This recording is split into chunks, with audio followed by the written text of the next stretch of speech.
দেখেন। আচ্ছা চলেন চলো। এদিকে এদিকে এই ঘরেই হ্যাঁ।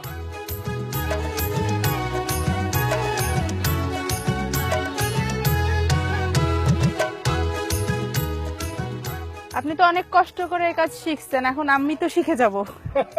না না না, এত সহজে এই কাজ শিখতে পারবেন না।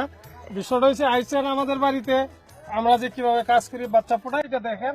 প্রথম যে ধাপ, ডিমের ডিম আমরা সংগ্রহ করি, করে আনার পরে যখন আমরা হাউজে তুলি, হাউজে তোলার প্রথম ধাপ হলো এটা। ও এর মধ্যে ডিম সব? হ্যাঁ, এগুলা এই ফুটলা করে এভাবে। এইখানে ডিম আছে আপনার 900, এইখানে থাকবে আপনার 18 দিন, 17 দিনও থাকে।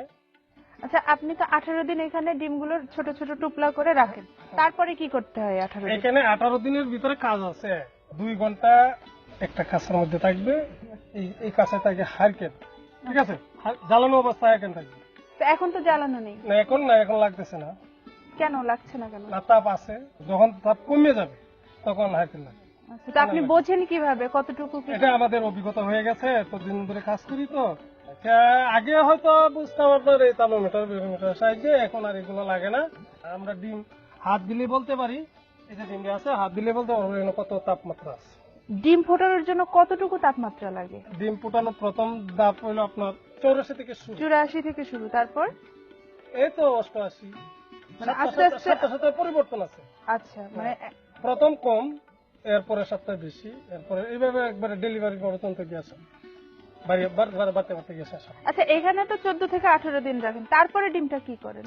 এইখানে যখন তাপ পুরোপুরি তাপমাত্রা উঠে যায়, আমরা বেডের উপযুক্ত হয়, তখন এখান থেকে আমরা এই বেডে নিয়ে আসি। এই যে এর মধ্যে সব ডিম? এইগুলো সব ডিম, এইখানে আপনার সব বাচ্চা এইখানে এই ডিম থেকে আপনার ইচ্ছা পাইতে পারবে। মানে এই ডিমগুলো কয়েকদিনের মধ্যে ফেটে যাবে? হ্যাঁ, এটা তো আজকে 25 দিন বয়স, 25, 26, 27, 28, 3 দিন আছে। অনেক গরম, ওই ডিমের চেয়ে গরম? হ্যাঁ, এটা গরম থাকবে। এগুলো তো ডিম দেখছেন, এটা আরো 2-3 দিন সময় আছে, পরে তুরি আসবে, বাচ্চা ডেলিভারি হবে। আর এই আমার এই ঘরে বাচ্চা এখন তুরি আইসে গেছে, কালকের মধ্যে বাচ্চা ডেলিভারি হবে। মানে আরো ঘর আছে? হ্যাঁ হ্যাঁ। আচ্ছা,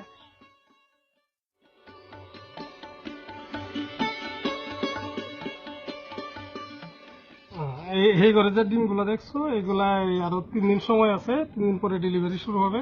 আর এই যে ডিমগুলো আছে, এই দেখো বাচ্চার শব্দ আছে, বাচ্চা কথা বলতেছে। আর এইগুলা রাত্রের 8টা থেকে শুরু হবে ডেলিভারি, সকাল 6টায় আমরা বিক্রি করতে পারবো। বাচ্চা ডাকছে ভেতরে? হ্যাঁ, বাচ্চা ডাকছে, বাচ্চা সবগুলা এবার ডাকছে না, শুধু এই যে বাচ্চা, এই প্রথম বাচ্চা বাইরে নিয়ে শুরু ও করছে। আচ্ছা আচ্ছা, এটা বের হয়ে গেছে? হ্যাঁ, বের হয়ে গেছে। বাহ, আরেকটু আছে, আরেকটু ওই যে দেখা দিই, এই যে বাচ্চা। এটা কি এখন বের করে ফেলা যাবে? হ্যাঁ হ্যাঁ হ্যাঁ হ্যাঁ। এটা সময় হয়ে গেছে, এটার যে নাভিগুলো আছে, নাভিগুলো ভিতরে গেছে, এটা আর কোনো সমস্যা নেই, এই যে কমপ্লিট। একদম পুরো হ্যাঁ, বাচ্চা বের পুরো হয়ে বাচ্চা হয়ে গেছে? গেছে। আচ্ছা, এই বাচ্চাগুলো কিভাবে সংগ্রহ করবেন এরপরে? না, এটা হলো এই যে বাচ্চা এখান থেকে ডেলিভারি, ডিম থেকে বাইরে হইলো, বাইরে হইলে পরে বাচ্চাটা খাঁচা থাকে, এটা হ্যাঁ, একদম নরম। হ্যাঁ, নরম থাকে, দুর্বল থাকে। তখন আমরা এই বাচ্চাটা এখান থেকে এই যে ক্যারেট গুলো আছে, এইগুলোর মধ্যে আমরা রাখি। এগুলা নিচে খের বিছায়া, এরপরে বাচ্চাটা রাখি, রাখার পরে ঘন্টা লাগে না, 30-35 মিনিট ভিতরে আপনার এই বাচ্চা শুকায়, বাচ্চা ঝরঝরে হয়ে যায়। হ্যাঁ, একবারে ধরতে থাকে। এই যে আর তারপরে এটা হচ্ছে কতদিন পরে আপনি ডেলিভারি দেন? না, এটা এই যে আজকে রাতে যদি ডেলিভারি শুরু হয়, কালকে 10টার দিকে বাচ্চা বিক্রি হয়।